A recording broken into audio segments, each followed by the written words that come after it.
Islamic interest T V کے معزز ناظرین، میں ہوں حسن علی اور آپ تمام دیکھنے اور سننے والوں کو السلام علیکم۔ ناظرین، عیسائی کرسمس کا تہوار کیوں مناتے ہیں؟ کرسمس منانے کا آغاز کب، کیوں اور کیسے ہوا؟ مختلف عیسائی فرقوں میں کرسمس کا تہوار کب منایا جاتا ہے؟ عیسائیوں کے درمیان کرسمس کی تاریخ کے حوالوں سے کیا اختلافات پائے جاتے ہیں؟ کرسمس کے موقع پر درخت کیوں سجائے جاتے ہیں اور سینٹا کلوز کی حقیقت کیا ہے؟ یہی ہماری آج کی ویڈیو کا موضوع ہوگا اور آج ہم آپ کو کرسمس کے تہوار کے متعلق دلچسپ اور حیرت کن مواقع پر معلومات فراہم کریں گے۔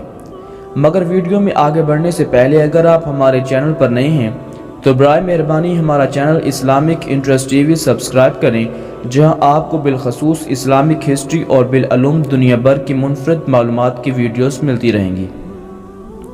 ناظرین، کرسمس دو الفاظ کرائس اور ماس سے مل کر بنا ہے۔ کرائس مسیح علیہ السلام یعنی جناب حضرت عیسیٰ علیہ السلام کو کہتے ہیں، اور ماس کا مطلب ہے اجتماع، اکٹھا ہونا، یعنی مسیح کے لیے اکٹھا ہونا۔ مسیحی اجتماع یا یوم میلاد مسیح علیہ السلام، یہ الفاظ تقریباً 4 صدی کے قریب پائے گئے۔ ان سے پہلے ان الفاظ کا استعمال تاریخ میں پہلے کبھی نہیں ملا۔ ناظرین، کرسمس عیسائی مذہب کے پیروکاروں کا سالانہ تہوار ہے جو حضرت عیسیٰ علیہ السلام کی پیدائش کے دن کے طور پر منایا جاتا ہے۔ 25 دسمبر کو کرسمس منانے کی حوالہ جات 273 عیسوی سے جا ملتے ہیں۔ اس دور میں بت پرستوں کے 2 تہوار بھی 25 دسمبر کو منائے جاتے ہیں۔ عیسائی اس دن کو اپنے ایمان سے تجدید کرتے ہیں، خیراتی کاموں میں بڑھ چڑھ کر حصہ لیتے ہیں اور گزرے سالوں پر نظر ڈالتے ہیں۔ ناظرین، کرسمس صرف عیسائیوں کے تہوار تک ہی محدود نہیں رہا، بلکہ 19ویں صدی میں اسے ایک سیکولر فیملی تہوار کے طور پر لکھا جانے لگا، جسے تمام مذاہب کے لوگ منانا پسند کرتے تھے۔ کرسمس کی سیکولر نوعیت کو امریکی کانگریس نے بالآخر سال 1870 عیسوی میں تسلیم کیا، جب اس دن سرکاری طور پر تعطیل منانے کا فیصلہ کیا گیا۔ ناظرین، کرسمس در حقیقت روایات کا مجموعہ ہے، جہاں عیسائیت سے پہلے کے بت پرستی کے دور کی روایات اور جدید روایات کا ملاپ ہوتا ہے۔ کرسمس کی اپنی کوئی مخصوص یا محدود روایات نہیں ہے، ہر خاندان یہ تہوار اپنی مرضی اور خوشی کے مطابق مناتا ہے۔ البتہ کچھ روایات کو عام گہری قبولیت حاصل ہے، جبکہ کچھ روایات مخصوص خاندانوں تک محدود ہیں۔ ناظرین، سال 525 عیسوی میں بیتھینیا کے راہب ڈیونسس، جو ایک پادری ہونے کے ساتھ ایک ماہر کیلنڈر نگار بھی تھا، اس نے اپنے انداز کے مطابق حضرت عیسیٰ علیہ السلام کی تاریخ ولادت 25 دسمبر مقرر کی۔ البتہ اس نے یہ دعویٰ نہیں کیا کہ 25 دسمبر واقعی حضرت عیسیٰ علیہ السلام کی تاریخ پیدائش ہے۔ اس لیے عیسائی فرقہ آرتھوڈوکس، جو کہ کوری کیلنڈر کو معتبر مانتا ہے، وہ کرسمس 7 جنوری کو مناتے ہیں۔ بعض خطے ایسے بھی ہیں جہاں 6 جنوری اور بعض جگہ 18 جنوری کو کرسمس کا تہوار منایا جاتا ہے۔ یعنی خود عیسائیوں میں بھی کرسمس کی تاریخ کے حوالے سے اختلافات پایا جاتا ہے۔ عیسائی خود بھی کرسمس کے تہوار کو تاریخ کے حوالے سے متفقہ طور پر نہیں مناتے۔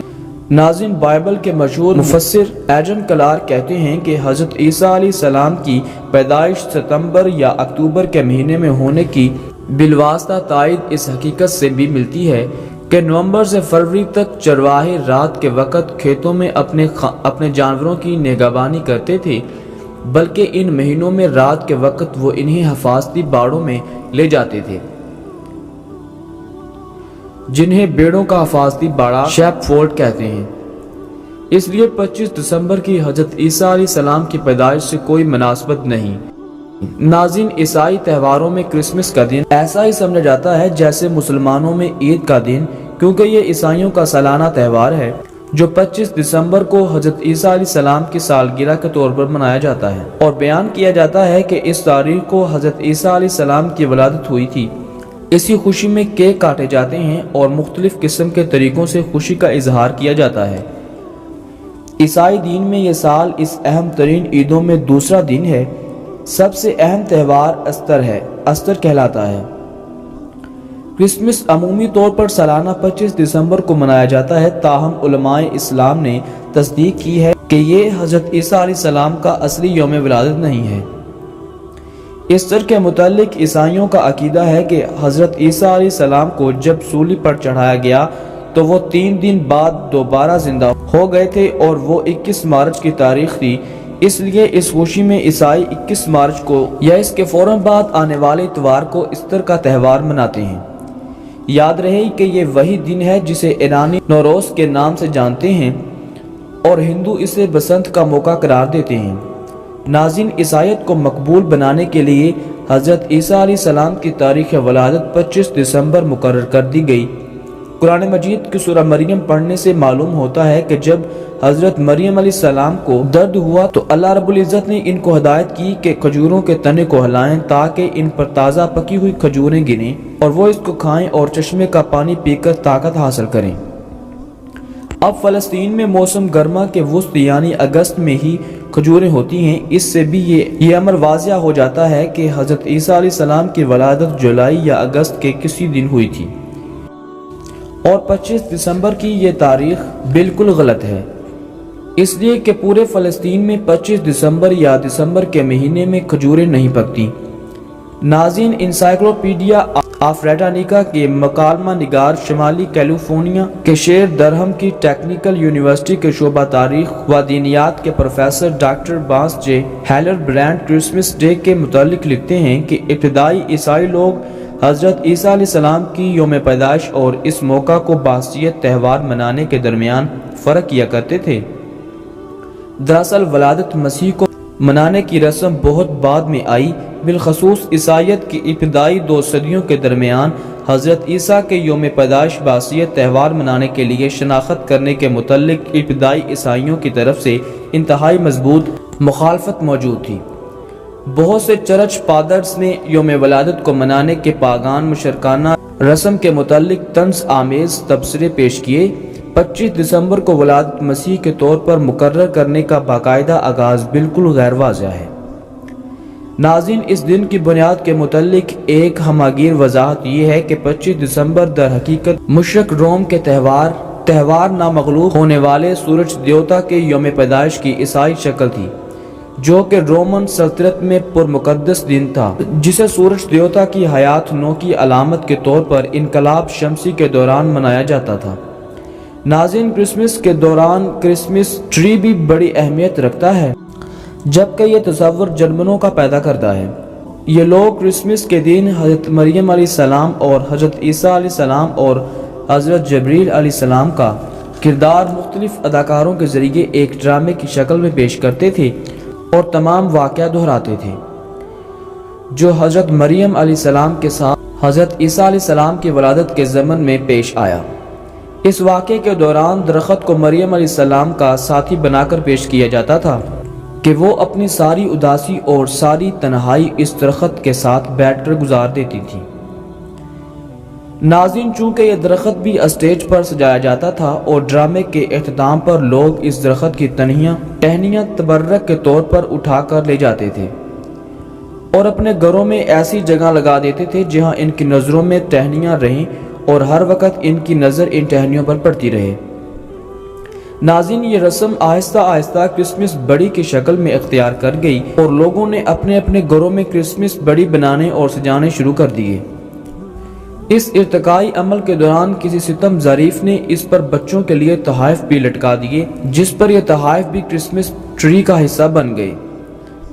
ناظرین، سینٹا کلوز بچوں میں بے انتہا مشہور و معروف ہے، جس کا اندازہ ہم اس طرح کر سکتے ہیں کہ ہر سچی کرسمس کے موقع پر سینٹا کلوز کا روپ اختیار کرنے میں نہایت خوشی اور شادمانی محسوس کرتا ہے۔ ناظرین، سینٹا کلوز صرف بچوں بلکہ بڑوں میں بھی یکساں معروف ہے۔ ناظرین، بچوں کو تحائف دینے والے سینٹا کلوز کے کردار کی تخلیق سال 1840 کے آس پاس ہوتی ہے، جب یہ امریکی اخبارات میں کرسمس تحائف کے اشتہار میں مرکزی کردار کے طور پر مقبولیت حاصل کرنے لگا، جبکہ آج کرسمس تحائف دینے کا دنیا کا سب سے بڑا تہوار بن چکا ہے۔ ناظرین، امریکی باشندے کرسمس ڈیکوریشن پر تقریباً $8 ارب خرچ کرتے ہیں۔ اس خطیب رقم سے اندازہ لگایا جا سکتا ہے کہ کرسمس کی چھٹیوں کے دوران لوگ ڈیکوریشن کی اشیاء کو کس قدر اہمیت دیتے ہیں۔ قدیم مصری، چینی اور عبرانی سداہار درختوں اور گاجر کو ابدی زندگی کی علامت کے طور پر دیکھتے تھے۔ یہ روایت قرون وسطیٰ کے دور میں جرمنی تک پہنچ چکی تھی اور نوآباد کاروں 17ویں صدی میں اس روایت کو شمالی امریکہ میں متعارف کروایا۔ ناظرین، سال 1990 کے عشرے میں درختوں کو بجلی سے چلنے والی رنگ برنگے بلب سے روشن کرنے کا آغاز ہوا۔ اس وقت یہ اشیاء کو روشن کرنا کرسمس کے روایات کا ایک ناگزیر حصہ بن چکا تھا۔ ناظرین، شروع میں تو جب 25 دسمبر کی تاریخ آتی تو چرچ میں ایک اجتماع ہوتا، ایک پادری کھڑے ہو کر حضرت عیسیٰ علیہ السلام کی تعلیمات اور آپ کے سیرت بیان کر دیتے۔ اس کے بعد اجتماع خاص ہو جاتا، گویا کہ بے زر اور معصوم طریقے پر یہ سلسلہ شروع ہوا۔ مگر کچھ ہی عرصے کے بعد انہوں نے سوچا کہ ہم پادری کی تقریب تو کروا دیتے ہیں مگر وہ خوش قسم کی تقریر ہوتی ہے، جس کا نتیجہ یہ ہے کہ نوجوان اور شوقین مزاج لوگ ہم سے دور ہوتے جا رہے ہیں اور اس اجتماع میں شریک نہیں ہوتے۔ اس لیے اس کو ذرا دلچسپ بنانا چاہیے تاکہ لوگوں کے لیے دلکش ہو، اور اس کو دلچسپ بنانے کے لیے اس میں موسیقی ہونی چاہیے۔ ناظرین، اس کے بعد موسیقی پر نظمیں پڑھی جانے لگیں۔ پھر انہوں نے یہ دیکھا کہ موسیقی سے بھی کام نہیں چل رہا، اس میں ناچ گانا بھی ہونا چاہیے۔ پھر ناچ گانا بھی اس میں شامل ہو گیا۔ پھر سوچا کہ اس میں کچھ تماشے بھی ہونے چاہیے، اس میں مذاق کے کھیل تماشے بھی شامل ہو گئے۔ پھر کرتے کرتے یہ ہوا کہ وہ کرسمس جو حضرت عیسیٰ علیہ السلام کی تعلیمات کے مذہبی رواداری ایک عمدہ چیز ہے، مگر اغیار کے خاص مذہبی امور میں شرکت درست نہیں۔ ناظرین، اس امید کے ساتھ رخصت دیجیے کہ آپ کو ہماری ویڈیو پسند آئی ہوگی۔ ملتے ہیں جلد ہی ایک تاریخی اور تحقیقی اور معلوماتی ویڈیوز کے ساتھ۔ دیکھتے رہیے اسلامک انٹرسٹ ٹی وی۔ اللہ آپ کا حامی و ناصر ہو۔